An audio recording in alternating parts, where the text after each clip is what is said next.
Vecteur accélération. Oui. La vitesse ou le vecteur vitesse nous permet de connaître quoi? Le vecteur vitesse nous permet de déterminer quoi en réalité? Les équations horaires du mouvement. C'est-à-dire, il nous donne une idée sur la façon avec laquelle se déplace ou comment se déplace le mobile selon les 3 axes, ou selon les 2 axes, ou selon un axe. Ça dépend de la nature de ce mouvement. Donc, cette variation de position au cours de temps nous définit le vecteur vitesse. Et maintenant, la variation de la vitesse au cours de temps permet de définir une autre grandeur qu'on appelle l'accélération. Donc, pour connaître vraiment est-ce que la vitesse de ce mobile varie au cours de temps, on est obligé de passer par le vecteur accélération. Donc, vous notez, définition, c'est 2, 3, 1.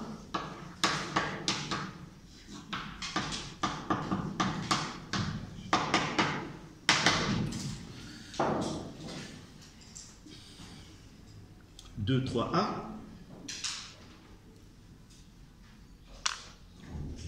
D'une façon analogue au vecteur vitesse. D'une façon analogue au vecteur vitesse V, d'une façon analogue au vecteur vitesse V, on définit le vecteur accélération. On définit le vecteur accélération A, la dérivée du vecteur vitesse en fonction du temps. Et à la ligne, on va traduire cette phrase par une relation mathématique. Donc A est égal à d de v sur dt.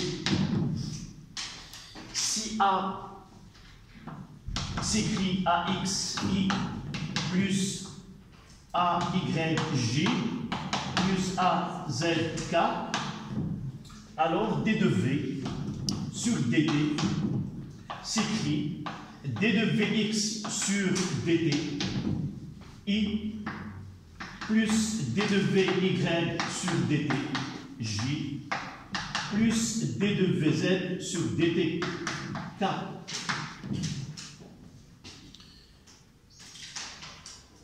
Et de là, on tire la relation entre les deux grandeurs.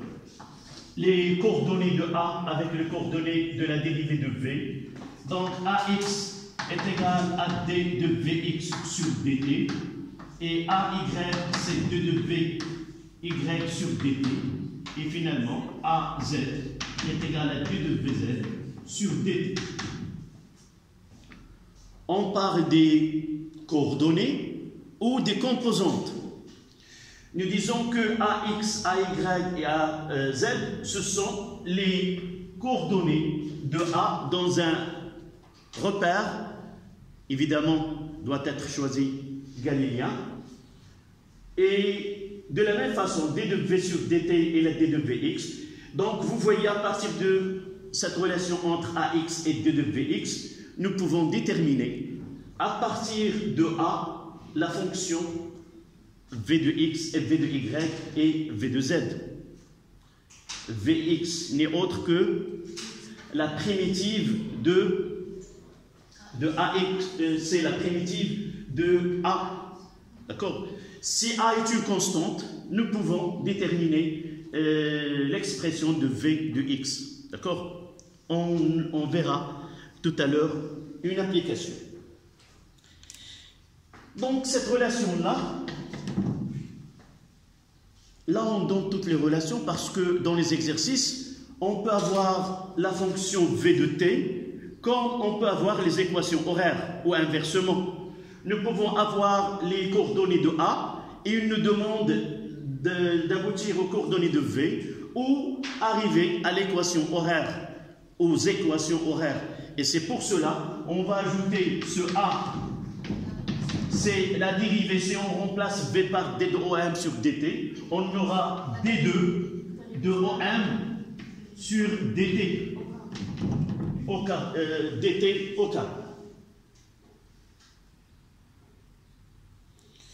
Et de là, de la même façon que nous avons écrit ici, AX est égal à D2 de X sur DT carré, AY est égal à D carré de Y sur DT carré, et AZ est égal à D carré de Z sur DT2. DT2. Donc, qu'est-ce qui nous permet ces relations-là? Ça dépend des questions posées. Soit on va de A aux équations horaires, soit des équations horaires arriver à A. Des équations horaires, il faut faire double dérivation pour aboutir à A. Et inversement, si nous avons A, on va voir dans la deuxième partie, dans les lois, la deuxième loi de Newton, cette loi-là nous permet de déterminer les coordonnées de A. Et à partir des coordonnées de A, la question qui doit être posée, c'est déterminer les équations horaires selon les axes dans lesquels on utilise ce mouvement. D'accord? Donc, voici les deux.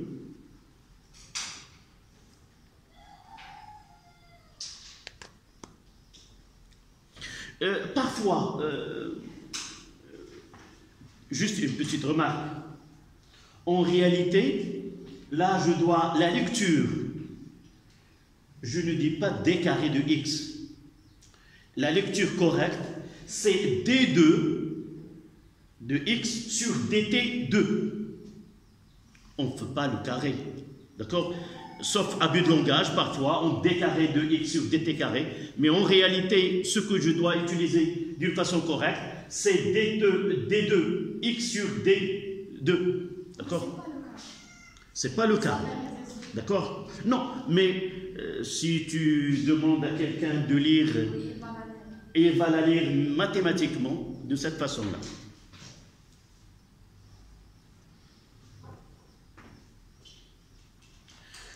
Mais on accepte ce langage-là de dire c'est plus. Donc je vous donne un exemple.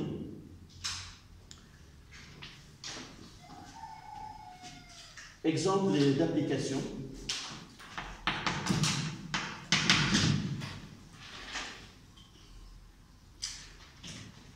Voici le vecteur position OM d'un point M en mouvement ou d'un corps solide ponctuel. Nous n'avons pas parlé d'un corps solide ponctuel. Est-ce que vous l'avez déjà entendu en première année? Un corps solide ponctuel, c'est-à-dire on peut le remplacer par un point. Généralement, on dit qu'un corps, par exemple celui-ci, est ponctuel si les dimensions de ce corps-là, si j'étudie le mouvement de ce corps-là sur la paillasse, qui est de 5 mètres, celui-ci de 20 cm, donc je peux considérer, lorsque je peux considérer que les dimensions de système étudié est très petit devant la distance parcourue, dans ce cas-là, je nommerai ce corps-là un point matériel.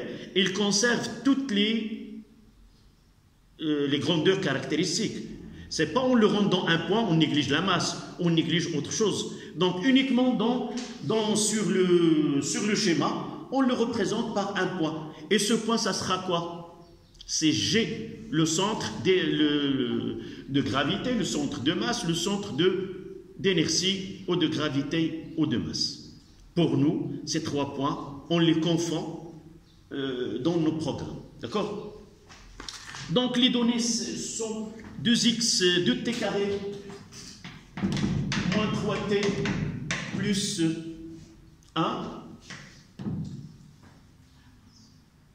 La 3t moins 2 et la 2.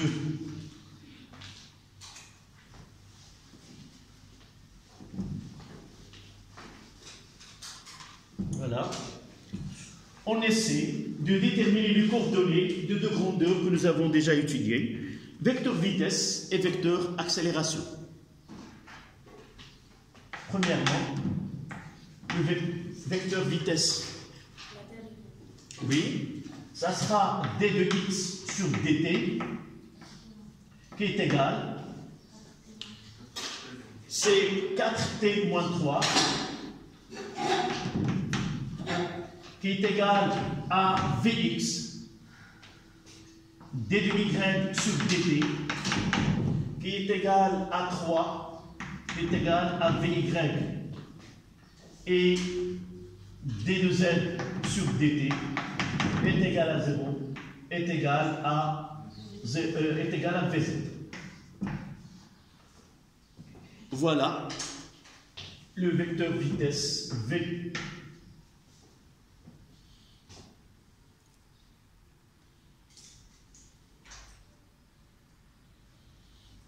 Après, c'est le vecteur accélération A. Simple dérivation. Le premier, c'est 4, 0 et 0. C'est-à-dire, dans ce cas-là, A est égal à 4i.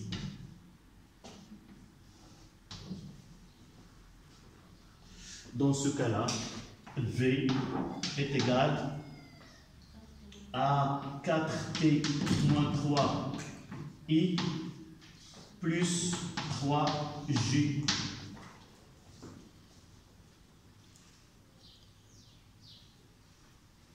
Si on demande la norme de ces deux vecteurs à un instant donné, vous voyez que pour l'accélération, elle est constante quel que soit le temps, et il n'a qu'une seule composante sur l'axe des x, et là, elle est nulle sur l'axe des y et nulle sur l'axe des z.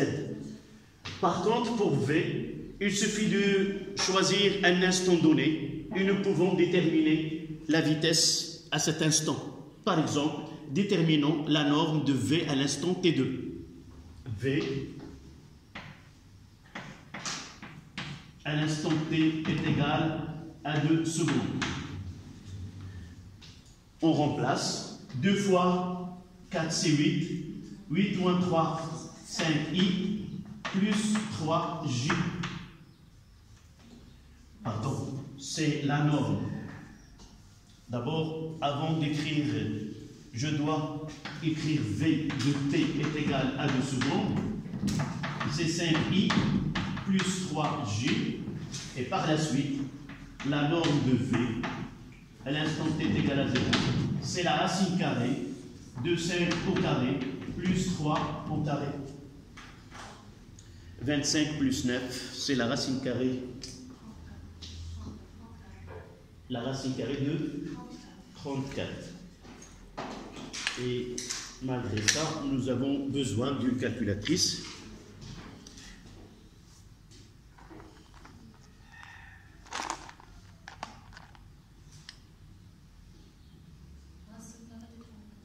Oui, oui. Pour nous, une petite remarque d'après ce que tu viens de dire, en physique, on n'accepte pas la racine de 13. En mathématiques, c'est acceptable. Mais pour nous, on donne une valeur avec... Oui, tu utilises le bouton SD. C'est 5,84. Donc V, T est égal à 2 secondes, 24,84. 5,84 mètres secondes moins. Voilà.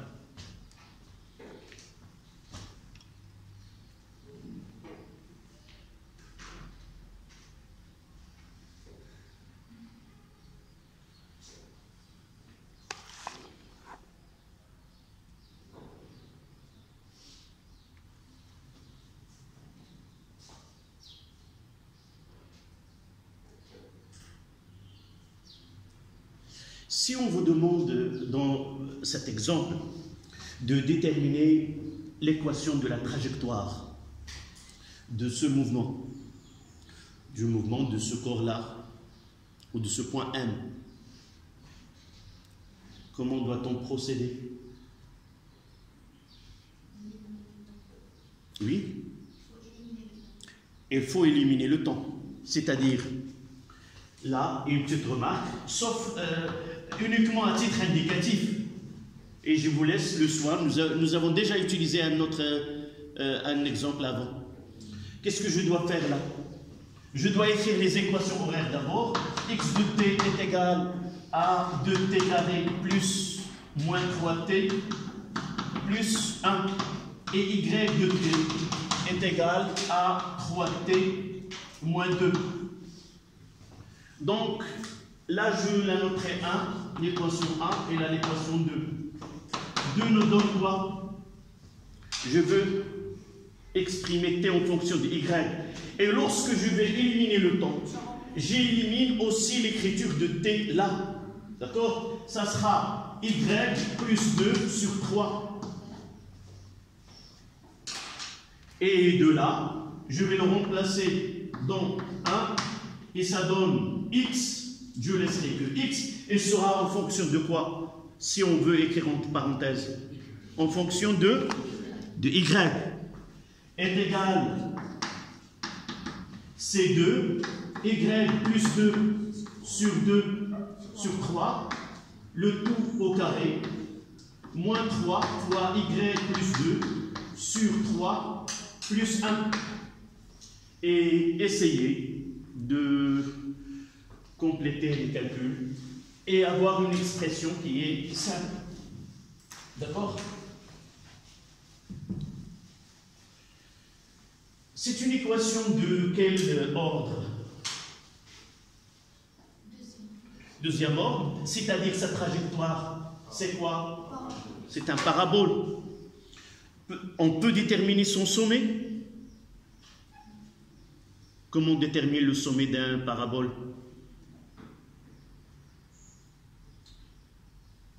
Le sommet, c'est un point maximal. C'est réaliser la dérivée de d de x sur d de y, et on cherche est égal à 0. Et à partir de là, on détermine le coordonnées de ce point.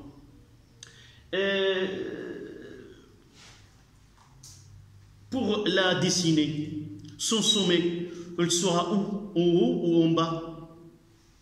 Ça, vous l'avez étudié en mathématiques. Pour compléter ça, on demande, on ne demandera pas, mais en cours, on doit connaître. C'est le coefficient, le A. À partir de A, c'est les positifs ou c'est les négatifs? C'est les positifs. Le sommet, comment il est?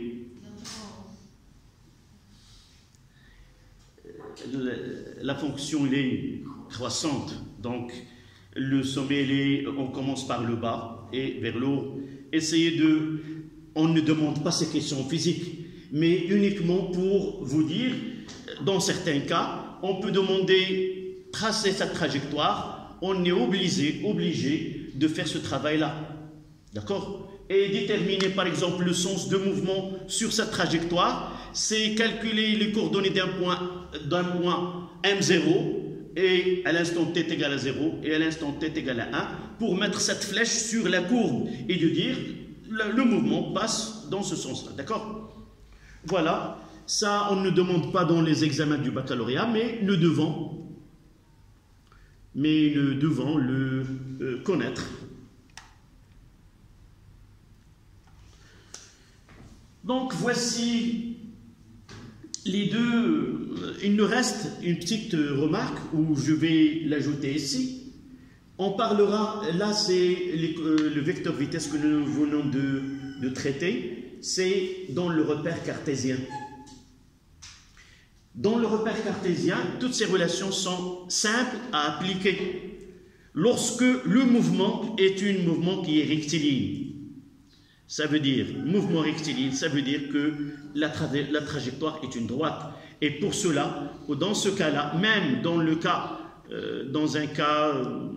pour un mouvement plan, nous pouvons utiliser cette, comme on va voir par la suite.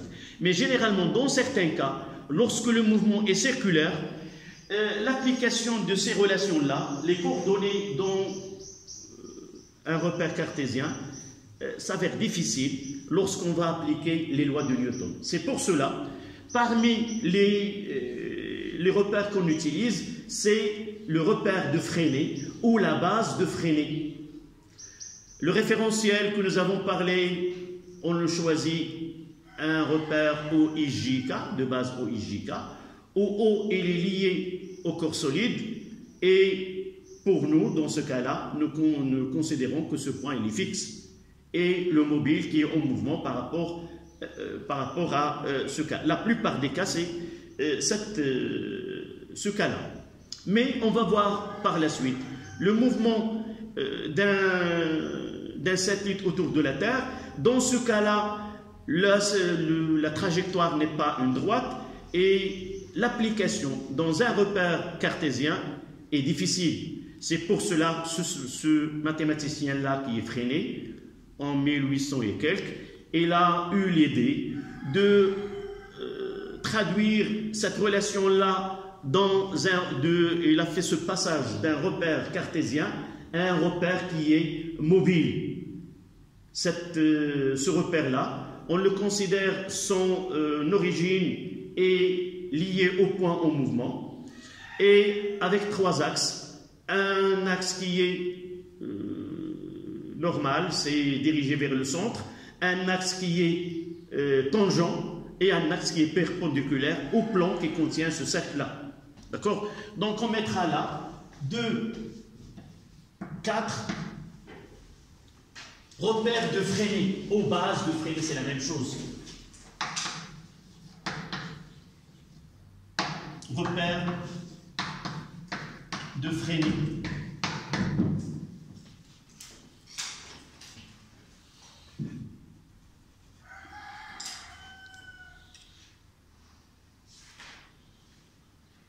Donc on va noter.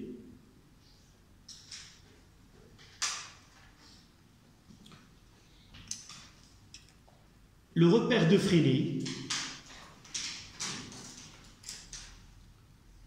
est un repère lié au point mobile,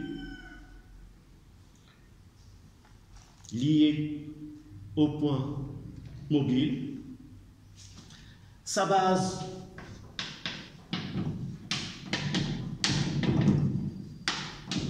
NU et K.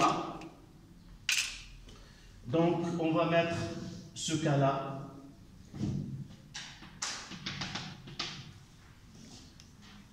Si le mouvement s'effectue dans ce sens-là, donc on aura le vecteur N normal,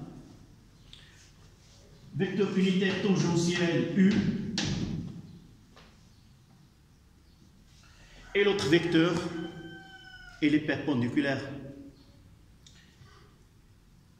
D'accord?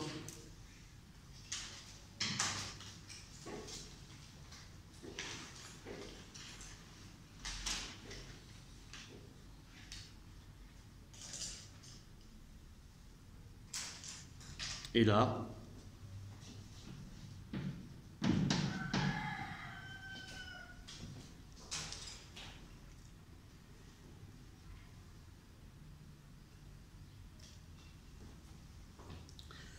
donc aussi ce repère-là, il est en mouvement, là c'est M.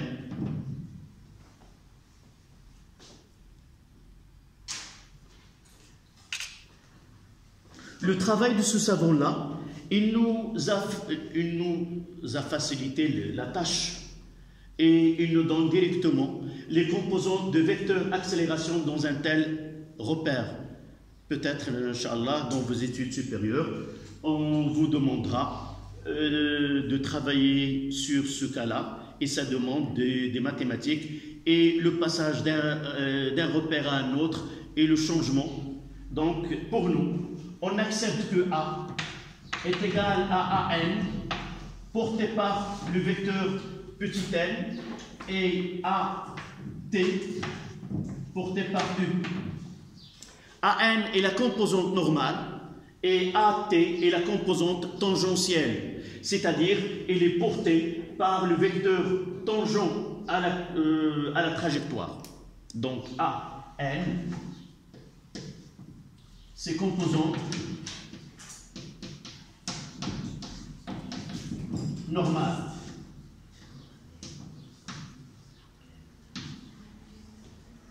Et AT, c'est la composante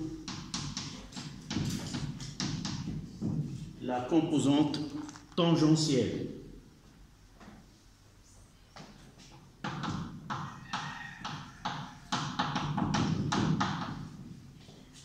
Et aussi on montre que AN est égal à V carré sur R et AT est égal à D de V sur DT.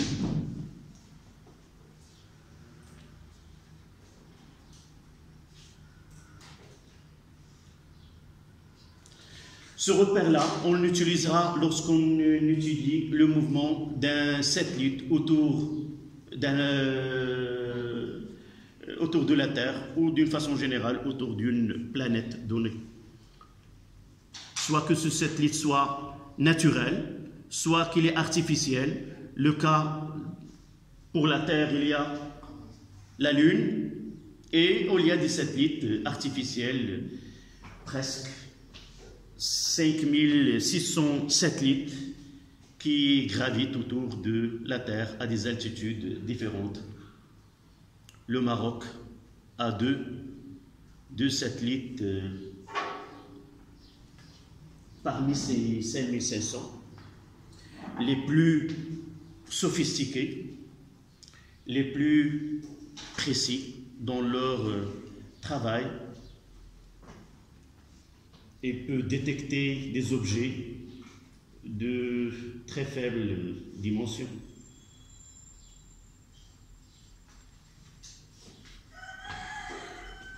Évidemment, il coûtait cher, mais son travail, ce qui permet au Maroc de bien surveiller ses frontières, ce qui se passe même dans les pays voisins.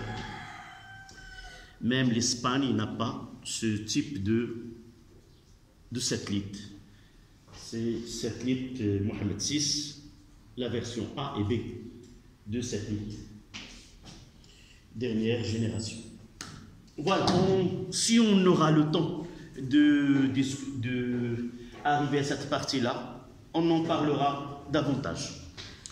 Donc, si je représente là le vecteur accélération, là, je mettrai au hasard, c'est pas là, c'est A.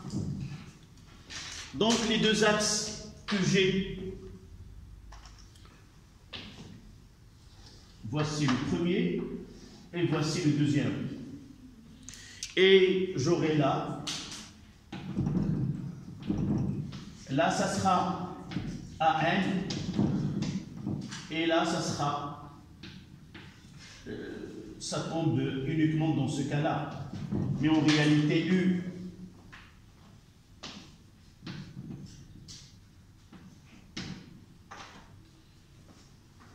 simple coïncidence dans ce cas-là. Là, c'est A, D, et là, c'est AN.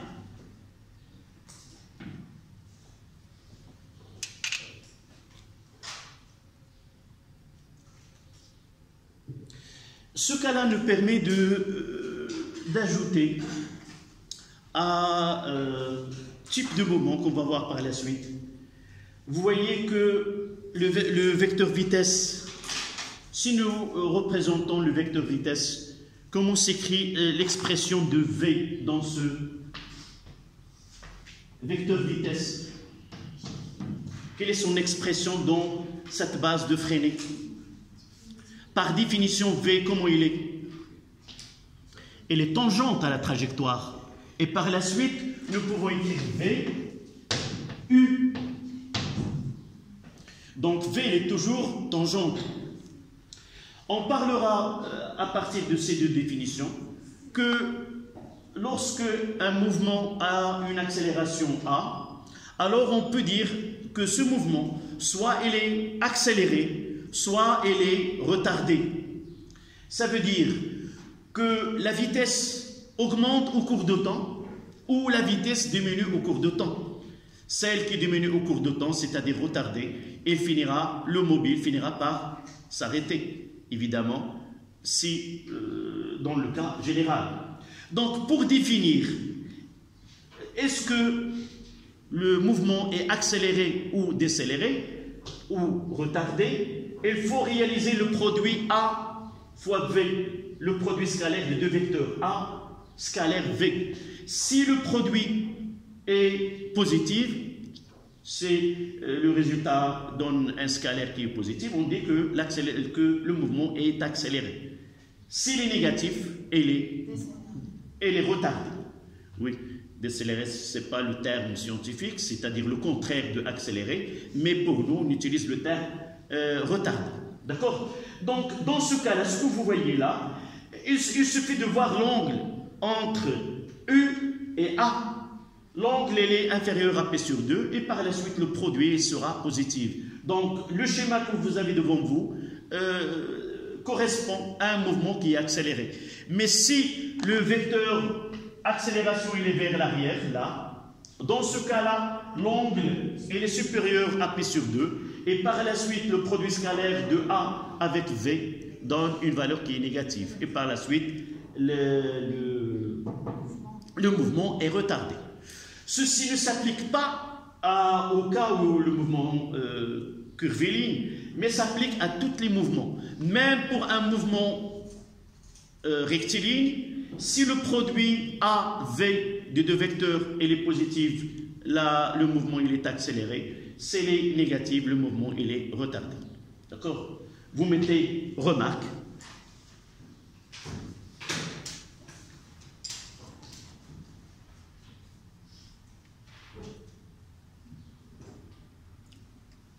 Remarque.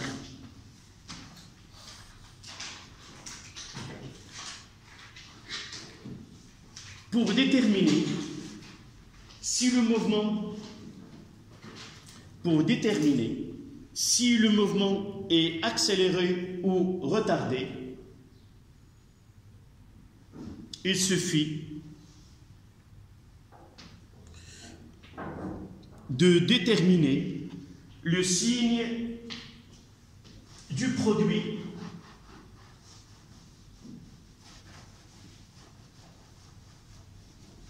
AV.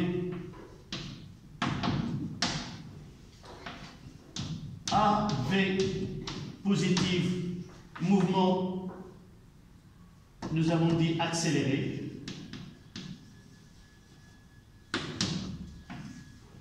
AV négatif, mouvement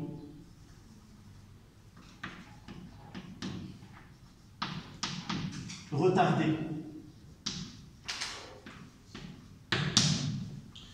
Il nous reste une qualification qu'on va voir par la suite. Au lieu de dire mouvement accéléré, on va voir, il y a un cas particulier de mouvement qu'on va traiter tout à l'heure. Est-ce que le mouvement il est uniformément accéléré ou s'il est uniformément retardé? Ce qu'on va voir par la suite, après voir quelle force usuelle que nous aurons besoin par la suite. Donc 5 minutes et on reprend.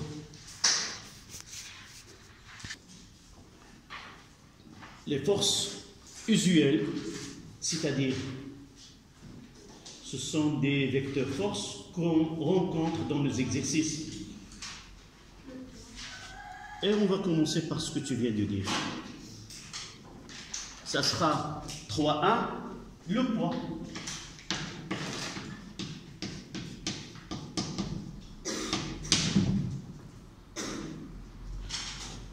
Qui est une force de champ.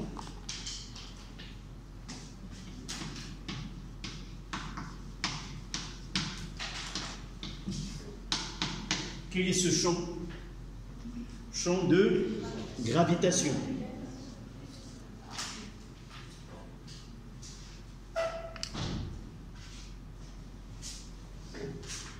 Donc une petite phrase de rappel, ce que vous avez déjà, c'est le programme de tronc commun. Dans le référentiel terrestre, là on choisit le référentiel. Dans le référentiel terrestre, tout corps de masse M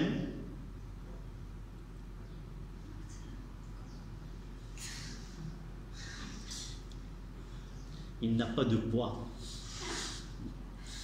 Il n'en a pas besoin. Dans le référentiel terrestre, tout corps de masse M est soumis au champ de pesanteur. Champ de pesanteur. Vous avez déjà étudié que le champ de pesanteur, c'est un cas particulier de champ de gravitation. Est-ce que vous vous rappelez? En réalité, vous avez étudié les interactions gravitationnelles et nous avons parlé de vecteur gravitation et nous avons utilisé ce G-là. Et à partir de là, dans le cas de la Terre, et dans des conditions bien définies, on a passé de champ de gravitation au champ de pesanteur. Ce passage-là se fait, ce G-là, nous l'avons utilisé lorsque nous ne tenons pas compte de la rotation de la Terre autour d'elle-même. D'accord? En réalité, la Terre tourne autour d'elle-même, et pour cela, il y a cette différence-là. Donc, on passe de champ de gravitation au champ de pesanteur. Cette force correspond au poids du corps. Cette force-là correspond au poids du corps. On va faire un petit schéma.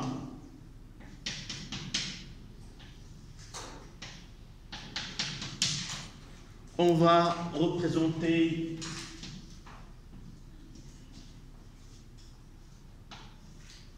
ce solide-là dans deux positions différentes. On mettra S et la S. Donc, par définition, le poids, comment il est? Son origine, ce vecteur P, l'origine c'est G. Et pour chercher G, elle est verticale, dirigée vers le bas. Voilà P, c'est-à-dire perpendiculaire à l'horizontale, de la même façon ici. Voilà P, je fais la prolongation et je mentionne qu'il s'agit que cette verticale-là, elle est perpendiculaire, là c'est le sol.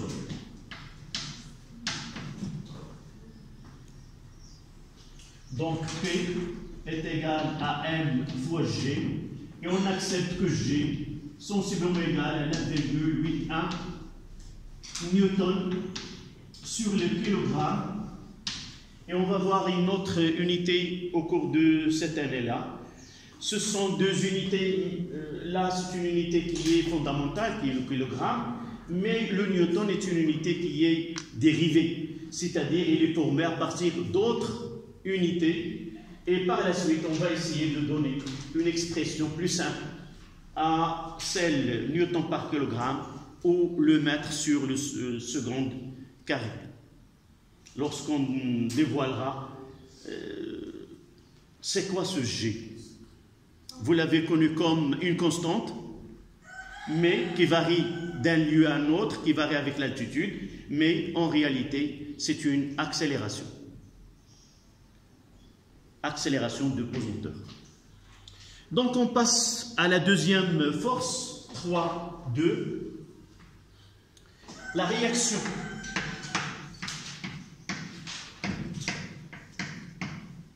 R, qui est une force de contact.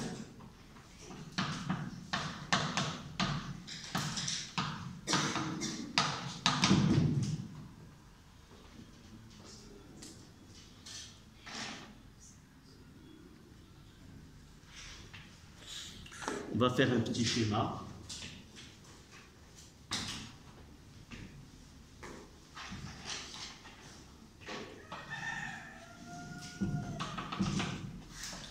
là, S, et là, lui-même.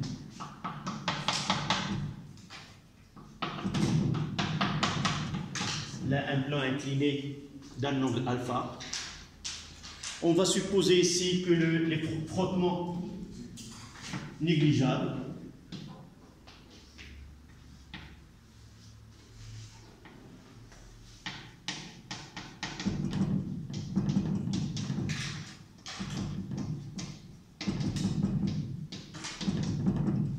et là, et le sens évidemment là, déplacement ou mouvement avec frottement.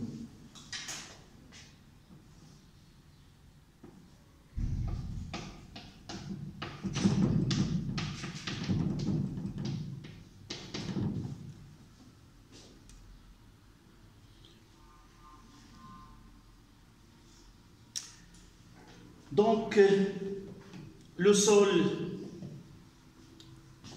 exerce une force sur le corps S, et puisque les frottements sont négligeables, R elle est perpendiculaire au sol.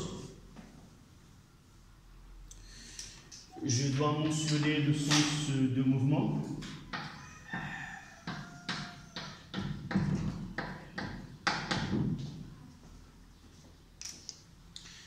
Dans ce cas-là, et évidemment, cette force elle est répartie. On cherche à le représenter au milieu de ce segment qu'on le voit. En réalité, c'est la base et celle-là. On cherche ce point là-haut, c'est le point, l'origine de ce vecteur-là.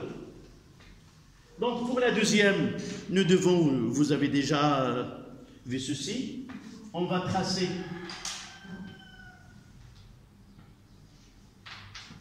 la CX et la CY.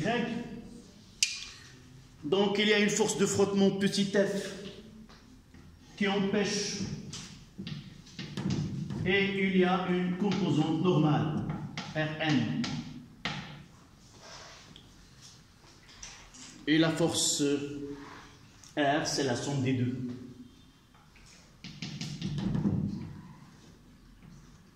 Là, c'est R. Est-ce que c'est nécessaire de mentionner le sens de mouvement?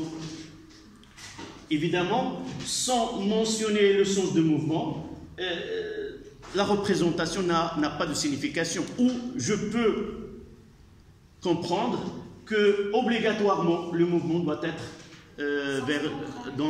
toujours, c'est une force de frottement. Vous l'avez vu l'année dernière, nous avons déterminé le travail de F, c'est un travail qui est négatif, et par la suite c'est une force qui résiste. C'est une force qui résiste au mouvement. Donc là, on écrira que R est égal à Rn. Dans ce cas-là, c'est porté par J.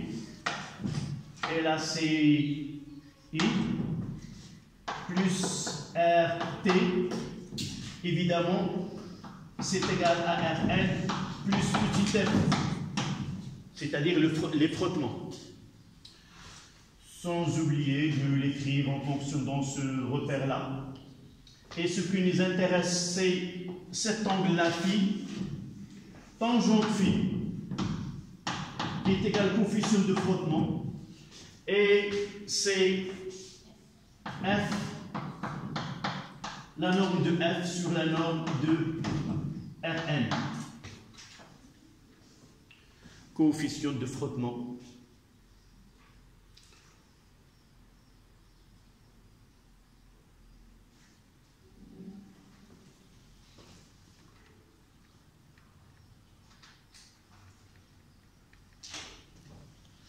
Le point O, c'est un point de contact entre le solide S et le sol ou le plan horizontal, comme ici, c'est compris.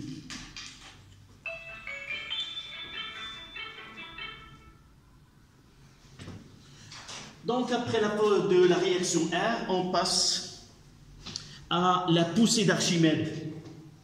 3. Poussée d'Archimède.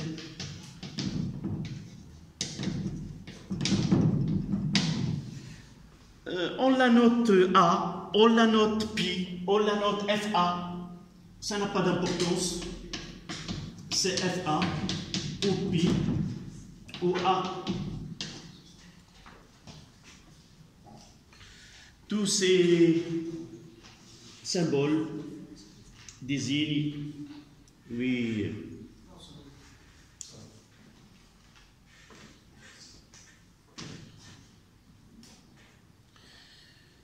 ça date de très longtemps. C'est celui-ci qui est connu par le terme Eureka, Eureka. Vous connaissez l'histoire? Vous ne connaissez pas l'histoire de ce mot Eureka, Eureka? On voulait déterminer si une couronne était vraiment en or ou pas, mais sans la détruire. C'était l'empereur ou, je sais pas, le roi et il pensait comment résoudre ce travail-là. Il était dans son bain et dans son bain il a eu l'idée. Il a constaté qu'ils se sont légers entre guillemets dans ce baignoire et par la suite il est sorti en courant. Je l'ai trouvé. C'est déterminé à partir de la densité. Et sans détruire cette couronne, il a pu mettre à l'exercice ou à l'expérience s'il s'agit bien d'une couronne qui est en or massif ou c'est ce constructeur, il a essayé d'économiser. Donc, je vous laisse le soin de connaître. Est-ce vraiment, c'était dans cette expérience, elle était authentique, en or massif ou pas? Cherchez à connaître la fin de l'histoire.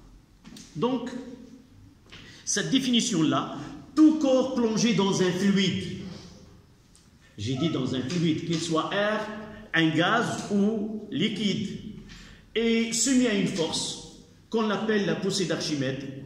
Cette force-là dépend du volume de ce corps-là, le volume émergé de ce corps dans ce fluide. Par exemple, pour mon cas, je suis dans l'air, donc mon volume total, c'est celui est égal au volume émergé. Mais si je prends, évidemment, j'ai ici pas cherché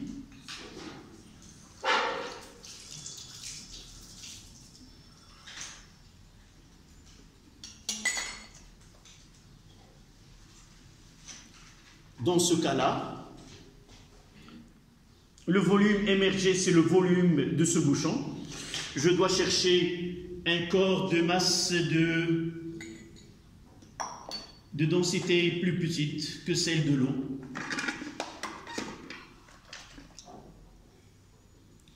Ce bouchon-là, en plastique, est là. Et vous voyez que ce n'est pas totalement émergé. Il y a une partie qui est émergée. Et nous devons déterminer le volume émergé pour déterminer l'intensité de cette force. Tout simplement, pour déterminer ce volume émergé, tout simplement c'est le volume déplacé.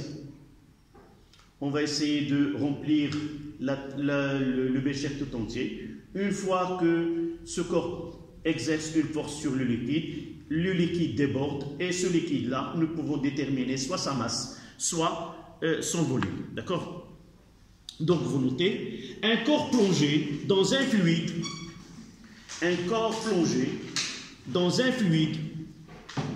reçoit une poussée. On va utiliser la notation FA, force d'Archimède, comme ça. Mais vous pouvez trouver une autre notation. Reçoit une poussée FA de bas vers le haut, de bas vers le haut, et d'intensité,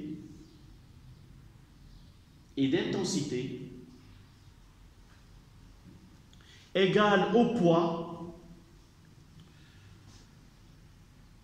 du volume de fluide déplacé.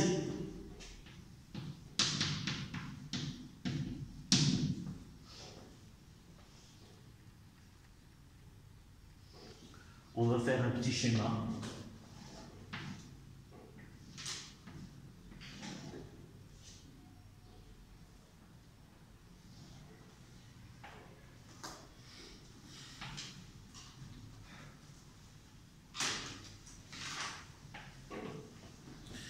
Je vais faire la partie assurée, là c'est le volume émergé.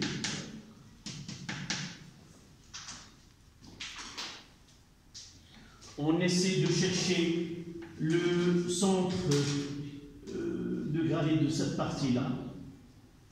On le mettra A. Et voici la force FA.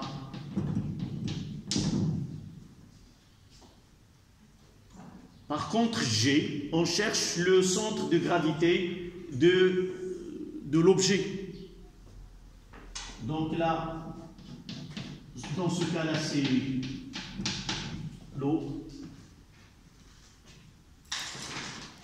Ici, un liquide de masse volumique ρ. Et à partir de là, nous pouvons déterminer l'intensité de FA est égale à ρ fois V fois G.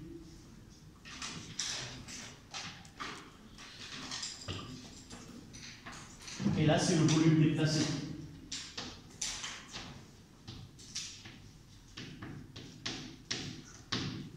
G, c'est l'intensité de pesanteur. Et ρ, c'est la masse volumique du liquide.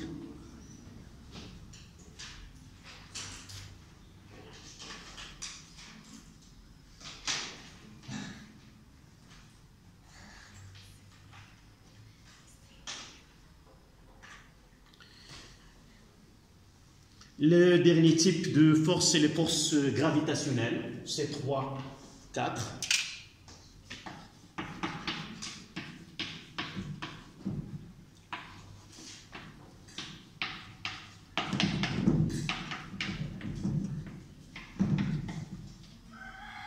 Les forces gravitationnelles qui sont aussi force de Newton.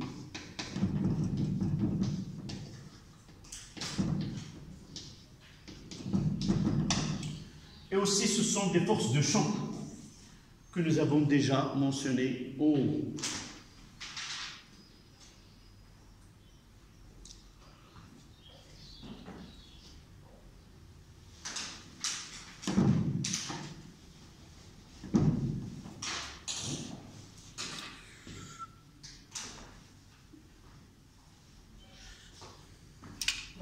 Aussi, vous avez déjà vu cette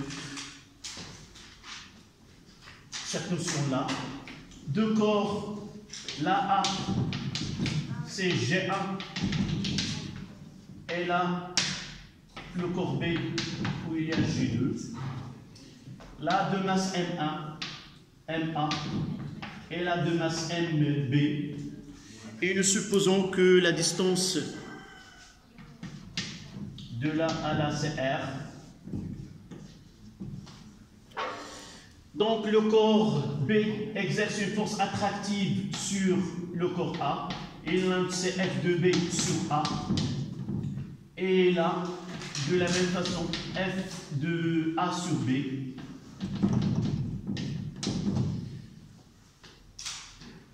FA en vecteur FA sur B est égal à moins FB sur A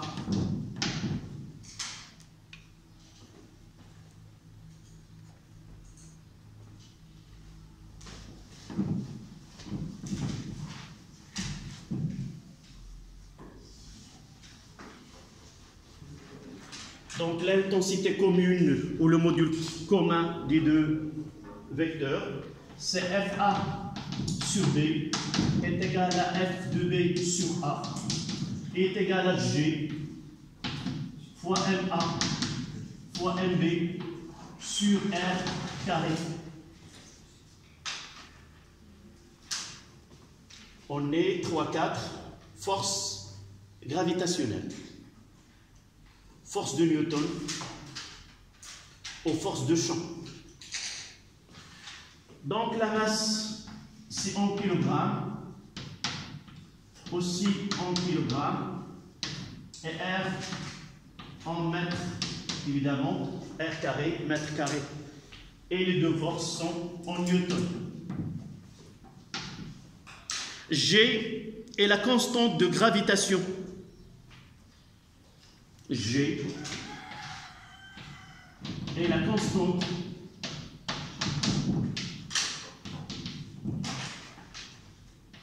de gravitation.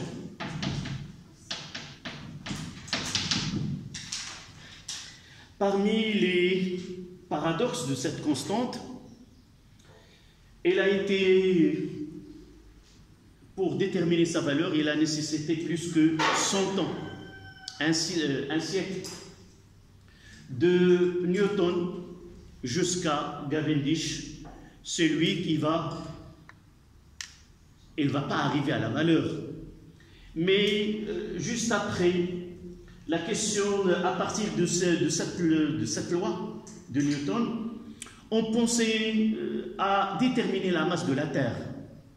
Donc les savants, ils ont essayé de chercher à déterminer la masse de la Terre et ils ont mis un dispositif expérimental qui arrivait à Cavendish et il a essayé de l'améliorer et il a déterminé la densité. En réalité, il voulait déterminer la densité de la Terre et à partir de là, il peut déterminer la masse. Mais les savants qui viennent par la suite, ils ont su que tous les calculs qu'il a fait permettent de déterminer cette constante qui est G. D'accord? Ça demande presque 100 ans entre l'existence de cette G et sa valeur, qui n'est autre que 6,67. 6,67, 10 à la puissance moins 11 unités internationales.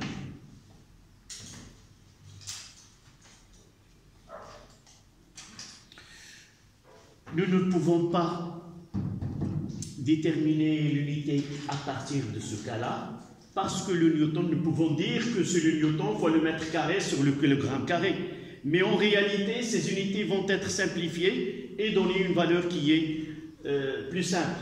Lorsqu'on verra que le Newton, on peut le remplacer par d'autres unités fondamentales.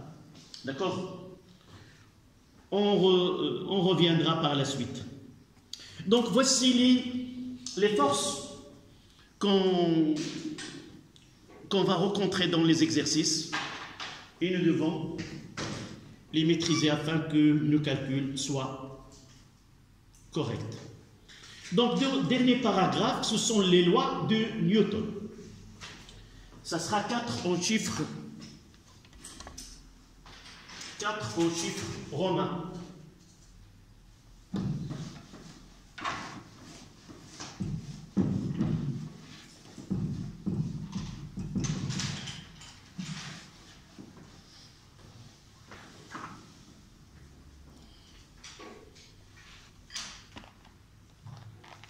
Donc,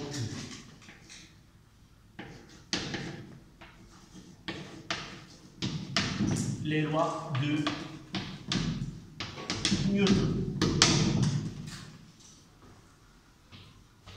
Première loi. 4A.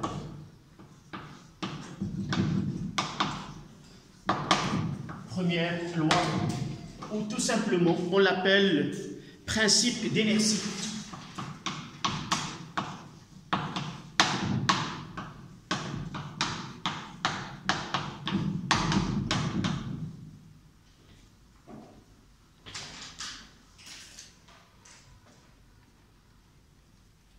Vous l'avez vu en tronc commun,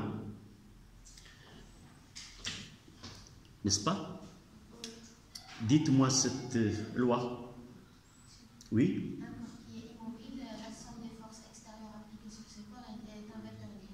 Oui, c'est une version. Donc, on parlera, à partir de là, on va entrer à une relation entre ce qu'on vient d'étudier. Ce sont les grandeurs, comment on les appelait? Les grandeurs temporelles. C'est-à-dire, ce sont des grandeurs qui varient avec le temps et qui décrit la partie cinématique du corps. C'est-à-dire, dans cette étude, on s'intéresse au corps au cours de son mouvement sans s'intéresser aux causes qui produisent ce mouvement. Donc, on est devant deux grandeurs, des grandeurs qui sont cinématiques et des grandeurs qui sont dynamiques.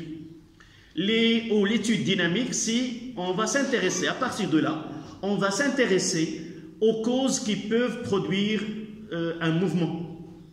Donc, ce principe-là met d'un côté les forces exercées sur un système donné et de l'autre côté, il nous parle de la nature du mouvement.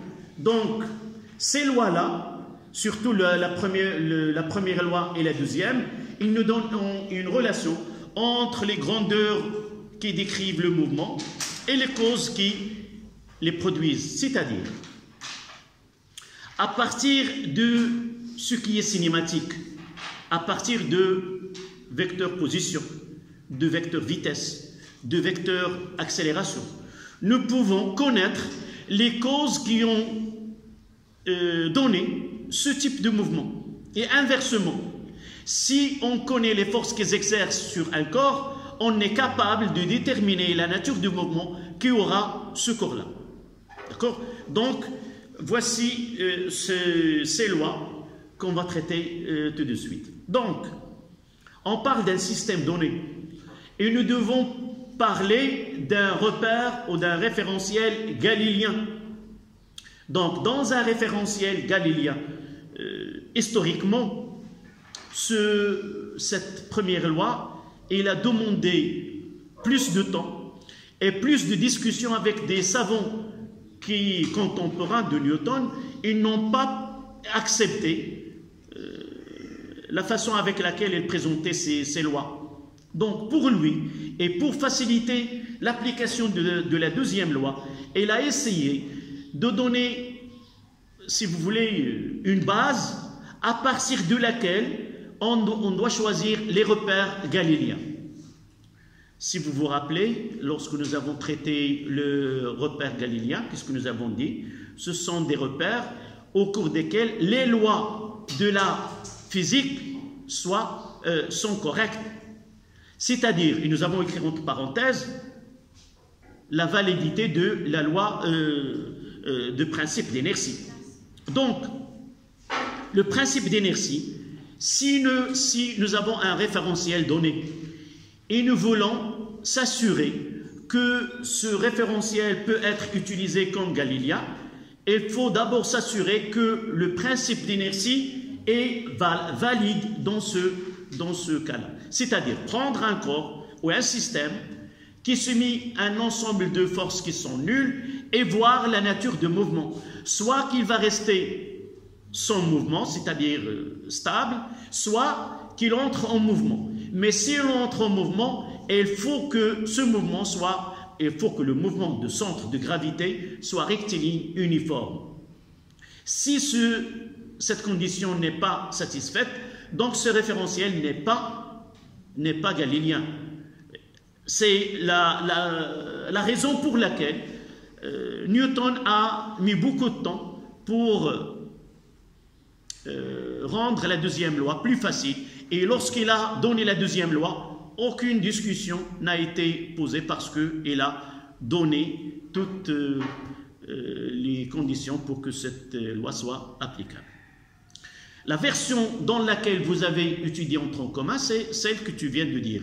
C'est-à-dire, si la somme des vecteurs force appliquée à un système donné est nulle, donc le corps il est soit au repos, et il restera au repos. Et la masse de ce corps-là, c'est là on va parler de l'inertie. Et la masse-là, elle est incapable de donner un mouvement à ce corps-là. Et l'autre cas, si le corps est en mouvement, alors le mouvement de nos centres de gravité de ce corps est un mouvement rectiligne uniforme. Et le corps avec sa masse, elle est incapable de faire arrêter ce corps-là de cette vitesse-là. C'est là, on appelle en arabe مبدأ القصور قاصر عاجز. C'est-à-dire يعني أن الجسم بالكتلة ديالو ما يقدش يوقف راسو. إلا راه تحت راه إما رجلي إما نشد في شي حاجة، أما الجسم ديالي باش يوقفني c'est impossible. Donc de cela naît la notion de l'inertie. C'est quoi? Si vous voulez, on parlera de l'inertie, c'est cette capacité qu'a un corps par suite de sa masse, elle est capable de, si vous voulez, de s'opposer au mouvement. C'est-à-dire, si nous prenons un corps de masse, de très grande masse, nous sommes incapables de le faire déplacer. Donc l'inertie, c'est une propriété qu'a un corps par sa masse pour s'opposer au mouvement. Soit elle est au repos, elle va s'opposer d'entrer au mouvement, et s'il est en mouvement, elle ne peut pas faire arrêter son corps uniquement par sa masse. Donc vous notez, dans un référentiel galiléen,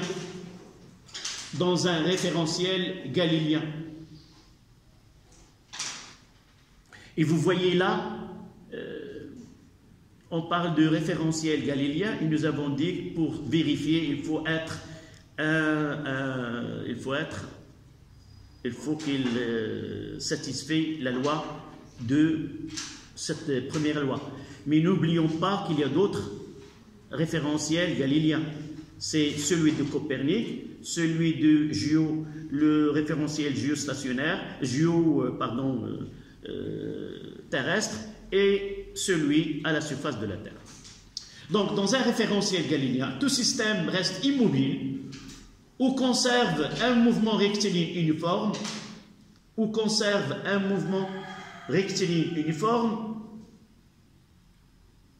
aussi longtemps que la somme des vectoriels,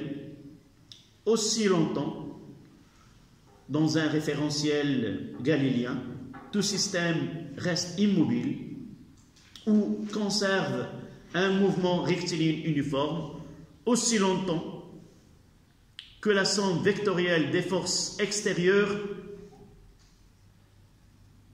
est nulle. Et on va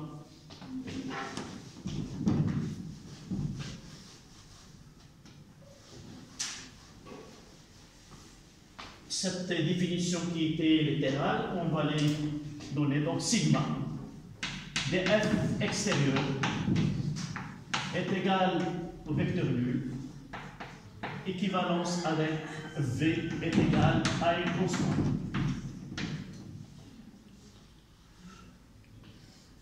Et de là, soit que v est égal à 0, soit que v est égal à une constante.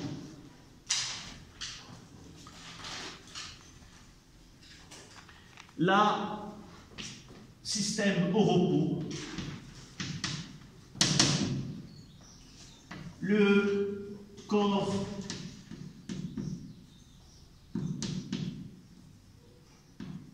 est incapable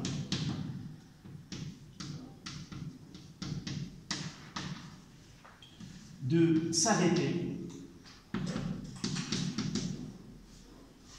Elle est incapable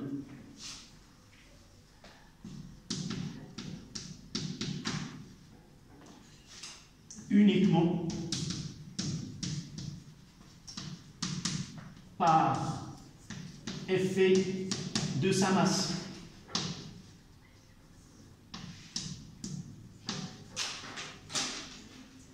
Pardon, là, d'entrer au mouvement. On mettra, je changerai, je mettrai là est égal à une constante. Je changerai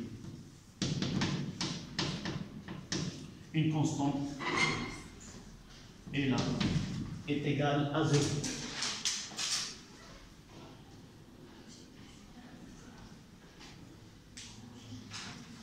Donc le corps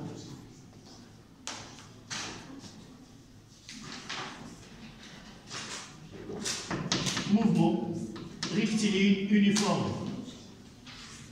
Le corps est incapable de s'arrêter uniquement par effet de sa masse. Là, au repos, il est incapable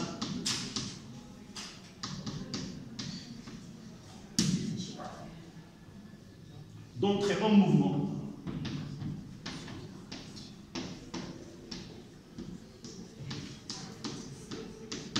uniquement par sa masse.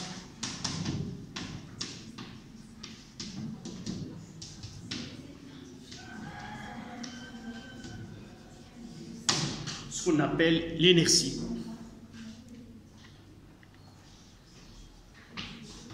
C'est